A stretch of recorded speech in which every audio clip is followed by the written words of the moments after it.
नमस्कार दोस्तों, स्वागत है आपका ग्राइंडिंग सक्सेस चैनल पर।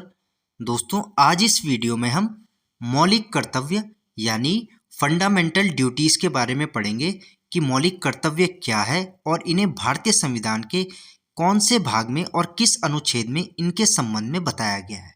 ठीक है, तो मौलिक कर्तव्यों के बारे में देख लेते हैं।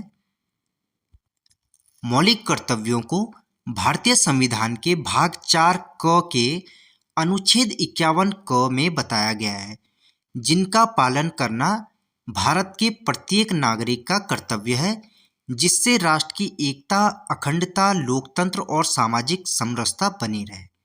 तो दोस्तों, जो हमारे मौलिक कर्तव्य हैं, इनको हमारे भारतीय संविधान के भाग 4 क के 51 क में, जो हमारे भारतीय संविधान का भाग 4 क है, इसके अनुच्छेद 51 क में मौलिक कर्तव्यों के संबंध में बात की गई है। ठीक है, जिनका पालन करना भारत के प्रत्येक नागरिक का कर्तव्य है। तो मौलिक कर्तव्यों का पालन करना प्रत्येक भारतीय नागरिक का कर्तव्य है, जिससे भारत की एकता, अखंडता, लोकतंत्र और सामाजिक समरसता बनी रहे।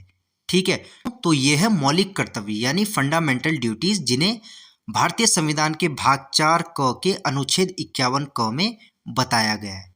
ठीक है, आगे देखते हैं। मौलिक कर्तव्यों से इंपॉर्टेंट पॉइंट देखते हैं, जैसे मौलिक कर्तव्यों को स्वर्ण सिंह समिति की सिफारिश पर 42वें संविधान संशोधन अधिनियम 1976 द्वारा जोड़ा गया था। तो दोस्तों, जो ये मौलिक कर्तव्य है हमारे, जो फंडामेंटल ड्यूटीज हैं, इनको स्वर्ण सिंह समिति की सिफारिश पर 42वें संविधान संशोधन अधिनियम 1976 द्वारा जोड़ा गया था। ठीक है दोस्तों, तो ये अक्सर एग्जाम्स में पूछा जाता है कि बताइए मौलिक कर्तव्यों को, जो हमारे फंडामेंटल ड्यूटीज़ हैं, इन्हें कौन से संविधान संशोधन अधिनियम के तहत भारतीय संविधान में जोड़ा गया। तो 42वां संविधान संशोधन अधिनियम 1976 द्वारा भारतीय संविधान में मौलिक कर्तव्यों को जोड़ा गया था। ठीक है, मूल रूप से मौलिक कर्तव्यों की संख्या 10 थी। तो दोस्तों, 42वें संविधान संशोधन अधिनियम 1976 के द्वारा जब मौलिक कर्तव्यों को भारतीय संविधान में जोड़ा गया, तो उस समय जो मूल कर्तव्यों की संख्या थी वह थी कुल 10। मूल रूप से जो मौलिक कर्तव्यों की संख्या वह 10 थी।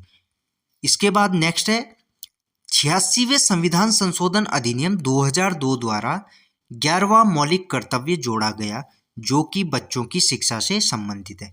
तो दोस्तों, 86वें संविधान संशोधन अधिनियम 2002 द्वारा 11वां मौलिक कर्तव्य जोड़ा गया, जो कि किससे संबंधित है? बच्चों की शिक्षा से संबंधित है। तो अब कितने टोटल मौलिक कर्तव्य हो गए? अब हो गए दोस्तों 11। मूल रूप से पूछेगा कि बताइए मूल रूप से मौलिक कर्तव्यों की संख्या कितनी थी, तो आप बोलोगे 10। अब पूछेगा कि अब कुल मौलिक कर्तव्यों की संख्या कितनी है, तो अब है 11। ठीक है, 11 पॉइंट है दोस्तों।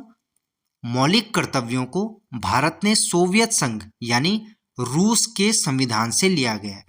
ठीक है, तो दोस्तों, जो मौलिक कर्तव्य है हमारे, भारत ने मौलिक कर्तव्यों को सोवियत संघ यानी रूस के संविधान से लिया है। इस बात को भी दोस्तों आपने ध्यान रखना है। ठीक है, तो दोस्तों, ये थे मौलिक कर्तव्य और उनसे संबंधित कुछ इंपॉर्टेंट पॉइंट्स। आगे देखते हैं। अब देखते हैं दोस्तों, जो हमने अभी 11 मौलिक कर्तव्यों के बारे में बात की, वो 11 मौलिक कर्तव्य कौन से हैं, कौन से वो फंडामेंटल ड्यूटीज़ हैं जिनके बारे में हमने अभी ऊपर देखा है। तो सबसे पहला मौलिक कर्तव्य है दोस्तों, संविधान का पालन करना और उसके आदर्शों, संस्थाओं और राष्ट्रध्वज और राष्ट्रगान का सम्मान करना। तो संविधान का पालन करें, उसके आदर्शों, संस्थाओं, राष्ट्रध्वज और राष्ट्रगान का सम्मान करना। तो दोस्तों, ये तो हो गया पहला मौलिक कर्तव्य। दूसरा मौलिक कर्तव्य है स्वतंत्रता संग्राम के महान आदर्शों को हृदय में संजोना और उनका पालन करना। तो स्वतंत्रता संग्राम से संबंधित जो महान आदर्श हैं, इनको अपने हृदय में संजोएं और उनका पालन करें। ठीक है, आगे देखते हैं।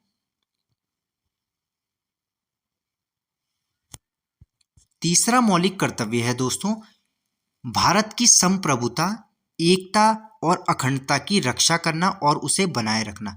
तो भारत की जो संप्रभुता है, जो एकता है और जो अखंडता है, इसकी रक्षा करनी है और इसे बनाए रखना है। चौथा मौलिक कर्तव्य है दोस्तों, देश की रक्षा करना और आवाहन किए जाने पर राष्ट्रीय सेवा के लिए तत्पर रहना। यानी हमें अपने भारत देश की रक्षा करनी है और जब भी हमें आवाहन किया जाए, जब भी हमें बुलाया जाए हमारी राष्ट्रीय सेवा के लिए, तो हमें उसके लिए तत्पर रहना है। ठीक है, तो यह है चौथा मौलिक कर्तव्य। आगे देखते हैं। पांचवा मौलिक कर्तव्य है दोस्तों, सभी लोगों में समरसता और समान भाईचारे की भावना को बढ़ावा देना और महिलाओं के सम्मान के विरुद्ध प्रथाओं का त्याग करना। तो सभी लोगों में समरसता, दोस्तों समरसता का मतलब होता है एकता, भाईचारा। ठीक है, तो सभी लोगों में समरसता और समान भाईचारे की भावना को बढ़ावा देना और जो महिलाओं के सम्मान के विरुद्ध जो प्रथाएं हैं उनका त्याग करना, ये बताया गया है पांचवें मौलिक कर्तव्य में। ठीक है, नेक्स्ट मौलिक कर्तव्य है दोस्तों, हमारी मिश्रित संस्कृति की समृद्ध विरासत को समझना और उसे संरक्षित करना। तो दोस्तों हमारे जो भारत की जो मिश्रित संस्कृति है, इसकी समृद्ध विरासत को समझे और इसको संरक्षित करें, यह हमारा मौलिक कर्तव्य है। ठीक है, सातवां मौलिक कर्तव्य है दोस्तों, प्राकृतिक पर्यावरण यानी वन, झील, नदी, वन्यजीव सहित की रक्षा करें और सुधार करें, जीवित प्राणियों के प्रति दया भाव रखें। तो प्राकृतिक पर्यावरण जैसे वन, झील, नदी, वन्यजीव, इनकी रक्षा करें, इसमें सुधार करें और जो जीवित प्राणी हैं इनके प्रति दया का भाव रखें। ठीक है, नेक्स्ट मौलिक कर्तव्य है दोस्तों, वैज्ञानिक दृष्टिकोण, मानवतावाद और सुधार की भावना विकसित करें। तो वैज्ञानिक दृष्टिकोण लाएं, मानवतावाद को बढ़ावा दें और सुधार की भावना को विकसित करें। ठीक है, नेक्स्ट मौलिक कर्तव्य है दोस्तों, सार्वजनिक संपत्ति की सुरक्षा करें और हिंसा से दूर रहें। तो सार्वजनिक संपत्ति की सुरक्षा करना और हिंसा से दूर रहना। यहाँ पे दोस्तों सार्वजनिक संपत्ति का मतलब होता है ऐसी संपत्ति जो आम जनता के लिए होती है, जैसे इसमें आपकी सड़कें हो गई, हाईवे हो गया, ये रेलवे स्टेशन हो गया, सरकारी अस्पताल हो गया, पार्क वगैरह हो गया। तो इस संपत्ति की सुरक्षा करें और हिंसा से दूर रहें। ठीक है, नेक्स्ट मौलिक कर्तव्य है दोस्तों, व्यक्तिगत और सामूहिक गतिविधियों के सभी क्षेत्रों में उत्कर्ष की ओर बढ़ने का प्रयास करें ताकि राष्ट्र निरंतर प्रगति कर सके। तो दोस्तों व्यक्तिगत और सामूहिक गतिविधियों के सभी क्षेत्रों में उत्कर्ष की ओर बढ़ने का प्रयास करें। तो दोस्तों उत्कर्ष का मतलब होता है जैसे लगातार प्रगति करना, विकास की दिशा में आगे बढ़ना। ठीक है, जिससे राष्ट्र जो है निरंतर प्रगति कर सके। तो व्यक्तिगत और सामूहिक गतिविधियों के सभी क्षेत्रों में उत्कर्ष की ओर बढ़ने का प्रयास करें ताकि जो हमारा राष्ट्र है, जो हमारा भारत है, वह निरंतर प्रगति करे। ठीक है, तो दोस्तों ये तो हो गए 10 मौलिक कर्तव्य। आगे देखते हैं 11वां मौलिक कर्तव्य है दोस्तों, 6 से 14 वर्ष तक की आयु के बच्चों को शिक्षा के अवसर उपलब्ध कराना। यानी जो 6 वर्ष से 14 वर्ष तक की आयु के बच्चे हैं इनको शिक्षा के अवसर उपलब्ध कराना। ठीक है, और जो ये 11वां मौलिक कर्तव्य है इसे जोड़ा गया था 86वें संशोधन अधिनियम 2002 द्वारा। इस चीज को भी आपने ध्यान रखना है। तो 11वां मौलिक कर्तव्य 6 से 14 वर्ष तक की आयु के बच्चों को शिक्षा के अवसर उपलब्ध कराना, और जो ये 11वां मौलिक कर्तव्य है इसे जोड़ा गया था 86वें संशोधन अधिनियम 2002 द्वारा। ठीक है, तो दोस्तों ये हो गए 11 मौलिक कर्तव्य। ठीक है, इसकी कुछ दोस्तों विशेषताएं देख लेते हैं मौलिक कर्तव्यों की। इसकी कुछ दोस्तों विशेषताएं देख लेते हैं, फीचर्स। जैसे मौलिक कर्तव्य केवल भारतीय नागरिकों पर लागू होते हैं, विदेशियों पर नहीं। तो दोस्तों जो मौलिक कर्तव्य हैं, जो हमारे फंडामेंटल ड्यूटीज हैं, यह केवल भारतीय नागरिकों पर लागू होते हैं, ये विदेशियों पर लागू नहीं होते। ठीक है, तो पहली विशेषता, पहला फीचर इसका ये हो गया। दूसरा है मौलिक कर्तव्य कानूनी नहीं बल्कि नैतिक और नागरिक कर्तव्य है। तो जो मौलिक कर्तव्य है, जो फंडामेंटल ड्यूटीज है, यह कानूनी नहीं बल्कि एक नैतिक और नागरिक कर्तव्य है, यानी मोरल और सिविक ड्यूटीज है। जैसे इसका उदाहरण देखते हैं। स्वतंत्रता संग्राम के उच्च आदर्शों का सम्मान एक नैतिक दायित्व है।